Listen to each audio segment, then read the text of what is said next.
Welcome to yet another episode of the Economic Times Cutting Chai Stories, a series of conversations with CXOs and business leaders over chai or coffee, if that's your preference, brought to you by ETH. The urgency and pressure on business leaders as they navigated successive waves of the COVID-19 pandemic was immense, to say the least. These business leaders had to dynamically monitor myriad ways to ensure that their respective companies stayed on course in the new normal. The incredible demands placed on them makes us often wonder how they had time for family, hobbies, or any downtime at a personal level. And let's not forget that they are mere mortals. This initiative by ETH is aimed at creating a deeper connection with them by getting a glimpse into their personal and professional journey thus far, finding out what makes them tick, understanding their views on life and leadership, and also get a sense of what they do to unwind and recharge when they are not in business mode. It is said that one conversation can change the direction of life forever. It is also said that there is nothing better than a cup of tea to get you going. So grab your cup of tea and join me, Ivan Rodrigues, for a very exciting cutting chai conversation. Today, it's my pleasure to host Kapil Pal, Head of IT at United Breweries Limited. Kapil, welcome to the Economic Times Cutting Chai Stories. Thank you. Good morning. How are you doing today, Kapil? Perfect. Wonderful. Nice Wonderful. weather in Bangalore, so all well. Okay, great, Nice great. flight. Okay, Kapil, to kick off this conversation, let's go down memory lane. Do take us on a brief journey of your early life, namely memories of your childhood, your growing up years, your family, etc. So I was born and brought up in Delhi and started in Army Public School, which was in Dholakwa, mainly for services guys. Dad was in ministry, so could get in there. And after schooling, I did my engineering from Pune, which was DY Patil College, and that was computer science. And been pretty much working since after engineering with management and stuff like that. But yeah, so life has been on since then. Okay. You talked about your schooling. Could you share some memories of your schooling days? Yeah, school was fun. I think people normally talk about the college life, which has been great. So for me, the school was fun. Being in an army school, it was like, the kids of disciplined people, when they come out to school, it's total riot there, So we had good fun. School was all about mingling, having fun. And some of them are, still connected, and we have our group. So, school life had been great, totally fun. Had its own mixtures of doing all sorts of mischiefs we could do. So, which today we rejoice when we think about it. So the best periods of times of life. Right. So any naughty memories? So there will be many, that way, one of them which comes to mind many times is, we used to have there used to be a big gong outside the class, which was next to the physics lab, and electric gong, which used to hang against the ring, and that bell. So we had a free period, and some of the kids went up and turned off that. So it doesn't hit when it rings, it doesn't hit the gong. So it was an electric thing, and the physics teacher came and said, it's right next to your class, and who has done it? It's right next to your class. So the guy stands up and says, it's also next to your lab, sir. So why are you asking us? Those kind of answers are witty answers, and then the teacher runs behind you to beat you up, So those things you remember. But yeah, those few mischiefs which were always later on thought of, and then putting in some ink behind the teachers was things that were done. Which today we say, why would you do that? But then that goes in a flow. Right. So if you meet the teachers today, they would still remember this as one of the most connected class. and that's only because people who do fun and mischief later on connect very well and vibe very well with teachers, and they become favorites. So that's what happens. Great thrills, right, Kapil? And today those same teachers would have a smile on their faces when they would recall all this, right?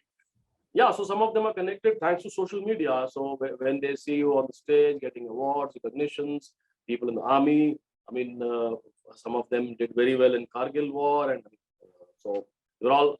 If you've seen the movie, they were the batchmates. So those teachers take too much of pride, and it's like their own kids doing so well. So it's like you want to tell your parents, and you also want to tell your teachers that this is what is happening in life. Thanks to social media and connects and things that are happening online, they're able to see us. Feels good. Right. At that time, they were the saviors in front of the principal's room, but they knew that this is all part of life. Whereas we thought we've done something, a big crime, but it was not. So later on, you realize these are part of growing up. Yes, wonderful. Thanks for sharing this. It was great fun to listen to all this. We all have these memories. Wonderful. May I ask you, Kapil, were you like other kids who were in school or later college, or were you different from other kids your age? So I wouldn't say different, but yeah, my batch, like I said, in the whole school was one of the naughtiest, even to compare with the 2-3 batches ahead or batches below. So I tried to be a little disciplined, tried to reason with myself, what is the limit that one has to be in doing those mischiefs. So that was a difference, because the whole bunch would get carried away and go overboard. That was a question that would always come to mind. What is the limit for having this fun? Yes. So that was one thing that was there, and the rest was little responsive in the mind. That you have to limit things and do it right. So that balance was difficult to maintain, because so that's what difference I found. Yes, wonderful. There are various people, and especially in our early years, our formative years, who shape the foundation. Be it our moral values, be it our outlook towards life, be it ethics, and so on. So my next question for you is, any early lessons that you learned from, say, your parents or anybody else who had an influence on you that has stayed with you till date and shaped your foundation? Yeah, so I would say our parents play a huge role in this, definitely, and they are the first teachers in life, and my dad played a huge role there. He was a role model in the sense that started. He was a self-made man. Coming from a Zamindar family, kind of, and when the partition happened, came back without anything. He lost his dad, who was a barrister. So nobody had worked in the family as such, because after doing his barrack law from London, he passed away, and dad was only 4 years old. So he came back here, and at that level, you had to just look for some work, because there was no food, because the country partitioned. So coming from partition Punjab, that's how it was at that time.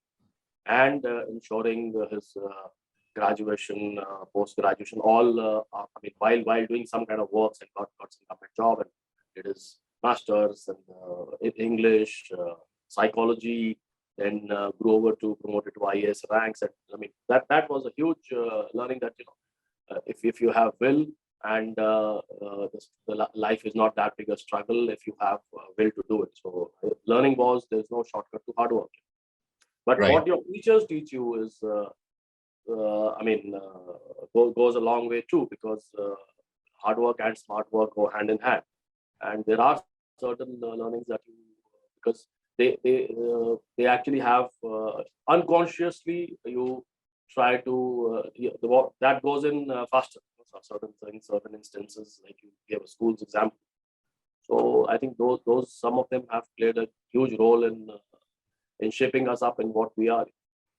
I still remember an incident where the lady was a commanding officer of Delhi's wife, So principal supposed to be a colonel, whereas she is wife of a major general, and he's a commanding officer. So when she goes into the principal rooms, the principal obviously with respect stands up. So you get surprised, what is it? And then she went and said, I know this guy, and he can't do what has been said.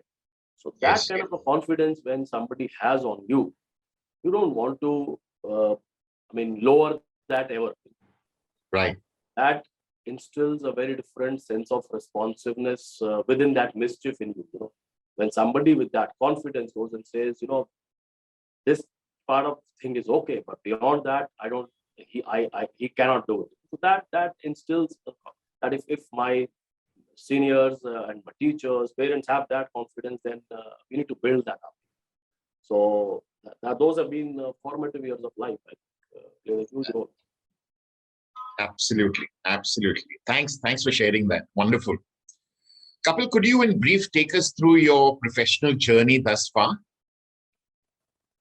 So I actually graduated in my BTech computer science from Pune, and Okay. had actually come to Delhi to just pick up my clothes.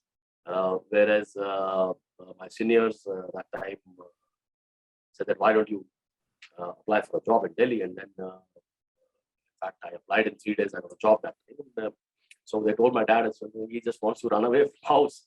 So when he gets double salary compared to what you get in Pune those days, IT jobs were minimal. So the college was around the mechanical. There were telcos and kinetic Hondas and Bajaj Akutis of the world around the college. So it was all mechanical engineering. Yes. Yes. So but whereas Delhi, Bangalore was happening a bit, was all were good IT jobs were happening there in the larger metros. So stayed on, went on, started my career, joined a company which was Unicorp, which used to be fourth largest IT integrators in the country, and I think joined them as an senior engineer. First year was a training in a smaller company. Then after that, this organization I stayed for almost 8 years, and started as grew over every year from a territory manager to an area manager to a branch head to a regional head, and people who had inducted me in when I had joined after 7 years were all reporting. So that was, somebody asked, what do you feel proud about it? To obviously feel good, that in the same organization where you joined as kind of entry-level engineer, after 7 years, you are heading the entire North region. So we got Compaq into India, which became HP later. Those days, largest companies to be HP, Wipro, HCL, these kind of organizations. So then set up operations in Vietnam, and also did services in Singapore for them, and from there moved to G, and so offshoot of G, from G I moved to Microland. G was short, and from Microland, G's CIO moved to head as CEO of Microland. I moved with him, so became regional head of North and East for Microland, and handled large customers like G Capital, JPS, Deutsche Bank, Standard Chartered. In those days, I had 400 people in my team. So you are under 30. You have teams of that size managing largest contracts. So that what was happening that time was ITES was booming. So the largest businesses will be these kind of businesses. So led that, and then we got up. Then started a company along with my CEO of Microland, who was earlier CIO of G. We started a company called Global Vantage, which was offshoot of we picked up key people from G itself and started this. It was a VC fund coming from Chris Capital, who funded Spectra Mind in India and Transwork. So this was a collection setup. So got the first customer, AT&T, got a chance to hire CEO in US and pulling in president from G, but they took 6 months. So first business was brought by IT guys. So we started a company as a fourth employee, and then got the business, became country's largest collection business. Got acquired by SR Group and became Aegis, 45,000 people. Became part of mergers and acquisitions, and they were acquiring almost one company every quarter, led that. So that's the time small this thing that, if you remember, Airtel had picked up same business in Africa. That was huge, and telecom was booming. So joined a company called Stanco, which was picking up Airtel's in business, was picked up. It came in the news as well that India story that $1.2 billion worth of ITS business picked up by India. So Tech Mahindra got it, IBM got it, and Stanco got it. $500 million worth of business was picked up, and I was leading that team along with CEO. So one team was led. We were traveling across Africa. So we picked up Uganda, Kenya, Tanzania, DRC, and part of Nigeria. So those countries we got. But that's the time that expired, and I realized that being outside India and Africa CTO will not work. For a very small stint, got this business, and that's the time I moved over to manufacturing setup. I joined Pepsi. Okay. So I did IT for Pepsi for a couple of years. I was there for almost 4+ years, 4.5 years. And in Pepsi, I was heading the IT service as a head of IT services, and got them. So first 6 months was kind of learning on how the buy make moves have happened. After 6 months, was part of implementing the country's largest go-to-market solution that got implemented in those days. How you track your secondary sales, and from primary was all tracked in SAP, but how do you ensure the secondary market visibility the MD CEO has or the BU head has in the morning, that how the product is performing compared to you giving schemes and stuff to your distributors doesn't reach the reseller, because it gets siphoned off by the distributor or by your own seeds, but we don't have visibility to that. So that got implemented, and huge learning from that organization. I think once a Pepsi guy is throughout a Pepsi guy in life doesn't have Coke after that. So that's the kind of bond the organization builds with you. So that was one of the best learnings, and the company makes you sit in the truck in 45, 46 degree temperature and move around to see as induction what business means to them. So that I carried along with me all the time wherever I went. That one needs to know what business we do and how we can better that. And so that the name itself was not IT. We used to call BIS, Business Plus Information System. Okay. In 2010, if somebody says we are business and not IT, that's a culture you carry. So from 2010, supporting CPG, manufacturing, now UB, it's all the mindset has been built by that organization, which is focused on business and also focused on people. Right. So one of the best people organization to work in. Value your people, value the work that your team does and you do, and value your product. Start from valuing your organization. So after that, I joined a company called CSC, which was second, third largest IT organization. That was people say that leaving Pepsi was not correct, but at that time, it looked like a big thing because it was joining as an infrastructure head for 90 countries of CSC. That's not small. So my first meeting that I did was between John Chambers, Cisco, Mike Lowry, who's CEO of CSC, a 18 billion organization, Doug Tracy, my boss, who was ex-CIO of Rolls-Royce, and myself, and the CTO. So 5-6 people in the Virginia office. Every second month used to be in Virginia. I was the only Indian, and this business was massive. The only thing was, sitting in a Pepsi at one place, I realized, you arrived in life. You making John Chambers and Mike Lowry meet, and 6 people, you are one of them. So because you were supposed to head infra for all the setups across, and Azure was getting launched. So CSC will do it, and if you can do it internally for 115,000 people and the 70 plus countries, you can do it right. Microsoft will fund it. Cisco will put their infra, and then this will be a role example that how an organization which supports Boeing, SAS, and other large businesses alliance, if they can do it internally, well for their own setup, this is the best solution outside. But it needed all sorts of money. But what happened in that period was I was also looking at IT, SecOps and all. So I used to go for meetings in the US. So they said, who's this guy who comes along all the time? They said, so the point was that they wanted a US citizen to handle such roles. You can be an Indian, that's fine. It didn't work well. So they hired a guy called Patrick Reedy later, and the role got split. Patrick Reedy was ex-FBI CISO. So if they wanted an FBI CISO and you hired somebody different, right? So that role got split, and eventually things changed. Later on, the organization became DXC. doesn't work too well there because of those things. Then I later on I joined Lafarge Holcim, which was in Mumbai. That I joined for India, handled India operations, but very soon the APAC business used to be in Singapore.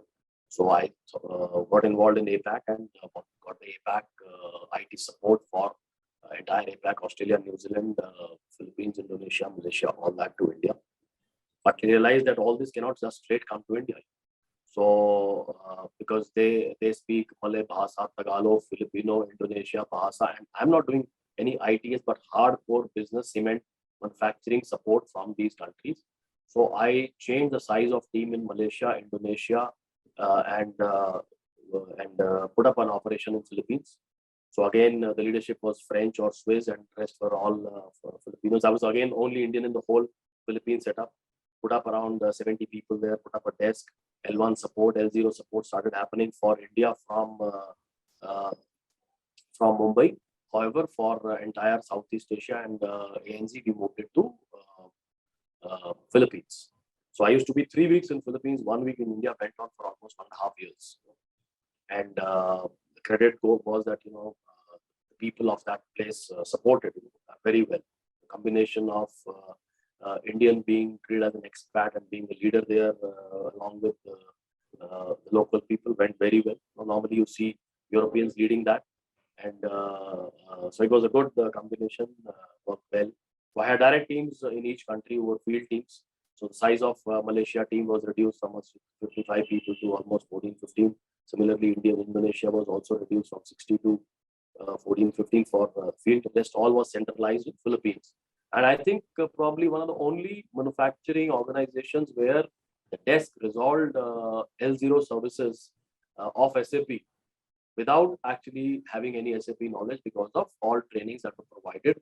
And in India, there were around almost 9,000 to 10,000 tickets a month that used to happen for ACC Ambuja. That got reduced to all 4,000 of those tickets started getting handled by the services. That doesn't happen. So you create a lot of space for your existing teams. And when you get all these Southeast Asia and APAC work to India, your hybrid model with augmenting from vendor side and your own team, they grow because it has huge free space to not to do the mundane work for India. I mean, now they all became APAC. The office grew leaps and bounds, Before leaving, we took up almost 63,000 square feet space in Mumbai and expanded. There are almost 300 people, 250 plus people were doing IT, and balance was people for other shared services were put up. And that was only possible because people could do more and structure your services better and do things which are more value based.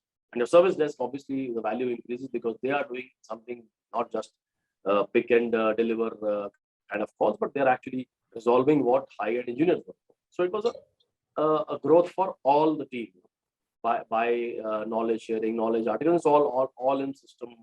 It's in your ITSM tool. It supports that. It's got knowledge articles written, defined.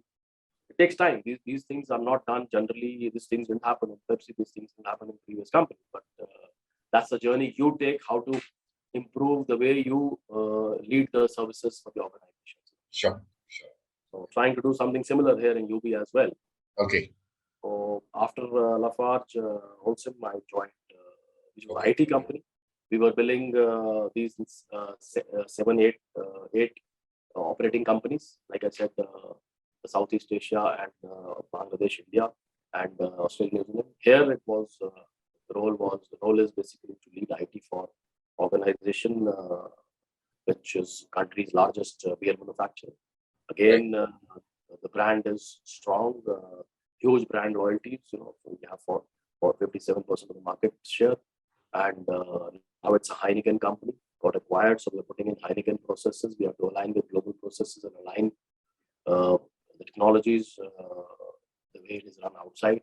So there are various nuances to it, putting in systems which are international way of working. We're trying to revamp our breweries in such a way that they become, they later on can be made as connected breweries. Okay. So not very many breweries have these in India. But for that, you have to secure that and ensure that there is a Right. IT/OT integration that's happening, firewall, security stuff, revamping our network in all key plants. That's on. So I'm sure this journey will be quite challenging. And, the path ahead is a lot of hard work, but I'm sure the results. Sure. Sure. will be great. So that's all. Wow. Great. Wonderful. Thank you. Kapil, may I ask you any hobbies or interests that you pursue? So the hobbies vary. Early days you have different kind of hobbies you going for. I mean, I used to be a music buff, and now my daughter is. So what she listens, I don't even understand. I have to just nod my head. I mean, when I put up some old my time English pop or something, so she'll say, "Oh, Dad, you also listen to this? You sound so primitive." All of Yes. a sudden, things change. So when I see her doing that, I remember that's the same I used to do. So then, as I grew, I got fond of. I mean, as any youngster would be, fond of cars. But I would. I mean, whenever I would get a chance, I would go for changing my car. I would have Okay. probably in these years of service, when I've checked 23, 24 cars by now, probably. More. And in earlier days, you used to, when you could afford a Maruti 800, you go and buy an Accent or something bigger, and then buy a second-hand one, tinker with it, and by the time the vehicle used to be ready in particular shape, it was time to do the next one. So Hmm. that kept your weekends busy, and something which you're not doing other than running your office and IT. So that was fun. So Okay. my family used to sometimes joke around, you drive less, but you prepare them more. Yeah. So, but that was fun. So that also changed eventually because the time doesn't permit to do all that. But so that's what happened early days of life. Like to be on, I mean, doing things on the road, highways, driving. So don't get much chance to do that, but Right. love to. Right. But those days, these trends of long drives and all were not there when time was there. Today things are very different. You have much better vehicles, much better roads. So yeah, and then Okay. Very yeah, interesting. Very when you interesting. wanted to do a best of the bike and be on the road, your parents insisted no, you have to be on a lighter two-wheeler or a scooter, and then you wanted to buy the best of those time Jeeps. They were like buy a safe car. So as elders, it's always been be safe, and you've always wanted to be doing something different. Sure. Sure. Sure. Wonderful. Wonderful. Wow, I'm really enjoying this conversation. So what we'll do, Kapil, we'll move on to another segment, which is called the one word, one line answer. It's a kind of a rapid fire, but not really rapid. I'm going to throw a set of options at you, and it's a fun round, like I said, and there are no wrong answers. They are only right answers because all these answers are yours. So are you ready for this round? Yeah, sure. Sounds Okay. good. Great, great, great. I'm sure you'll enjoy this. Okay. So choose one of these options: chocolate or pickle. Oh man, okay. I love both. You have to choose one. Chocolates, Okay. Okay. Books or movies, movies, friends or family, family, picnics or road trips. road trips, Road trips. Yeah. I I got that from your previous answer. Yeah. Misal pav or pav bhaji. pav bhaji. Okay. Lassi or faluda. Oh, good one. Faluda. Faluda. Okay. Sweet Three tooth. app. Sorry. I said sweet tooth. Okay. Three apps that you use the most. Three apps that I use the most nowadays. Yes. It's Microsoft Teams. The Max, Right. and the Office. I mean, would be excellent. PowerPoint. Okay. Okay. Uh, three people who are closest to you. Three people closest to me would be my wife, my daughter, my mom. Okay. Wonderful. Which business leader do you look up to or admire the most? So I admire one of my bosses. Okay. I would say, he was the one who, I gave an example of one who was the CIO of GE Capital, became CEO of Microland, Anil Kapil. Okay. Okay. Why you do that is because he did his engineering when he was 13 and a half. He did his master's under 16. And Right. born and brought up in US, one day decided not to be there and come back to India. So when he interviewed me, he was like, your wife is in US, everybody's there. Why would you be here? I said, I'm happy with my 800 here in those days, and I don't want to be driving a Mercedes. I'm okay. What am I doing? I'm growing well in whatever field I do. Okay. So he came back in those days and set up all this operations, and like I said, this company we started from. But he gave you total free hand.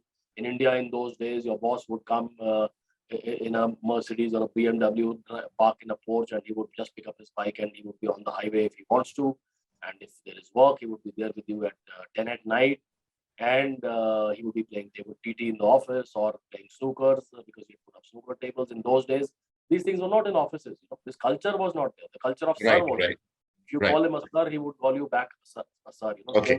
That's what you learn from such people, that total free hand, just mentoring, guiding, that's all, and giving you so much freedom to work and grow in your career and also in your personal life. Wonderful. Wonderful. So that's the kind of person I would love to work with. Sure. What was your favorite subject in school, Kapil? Just one. Just one. I liked chemistry, but I didn't fare very well. Okay. And you said one, so I said that. Prior to class 10th used to be bio, but I didn't take it, because you didn't want to become a doctor at all. Okay. Yeah.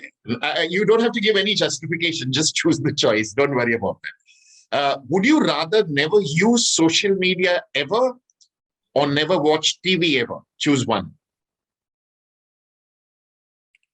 I would say never watch TV. Never watch TV ever. Okay. If you were to be stuck in a room for 24 hours, whom would you choose to be stuck with? I'll give you 3 options. Please choose one. You don't have to justify it. Bill Gates, Warren Buffett, or Deepak Chopra? Warren Buffett. Warren Buffett. Okay. Kindly complete the sentence. I'm most happy when ... Complete the sentence. When I'm able to spend quality time with my family. Wonderful. Each day I get older, I realize that ... I don't think I'm getting older, but yeah, anyway. I realize that there is still a lot to do and learning to happen. Wonderful. Life is Wonderful. A lot to be learned still. Okay. Final question in this segment. Which 3 people, living or dead, would you like to have a cutting chai conversation with? Say you're in my shoes and you have the option of having a cutting chai conversation with 3 people, living or dead. Can you name them? Yeah, one of them will be Warren Buffett. You named him very recently. Yes. The next one will be from movies field, Amitabh Bachchan. I am a good fan of his. Okay. Yeah. And Mr. Modi. And? Mr. Modi. Prime Minister. Okay. Great choice. I would like to be a fly on the wall when you conduct that cutting chai conversation.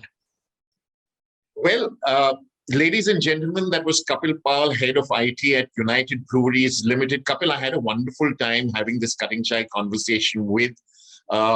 It was great to listen to all your views on various subjects, right from your childhood to your career to various other aspects of your life. We wish you, your family, and United Breweries Limited the very best going forward.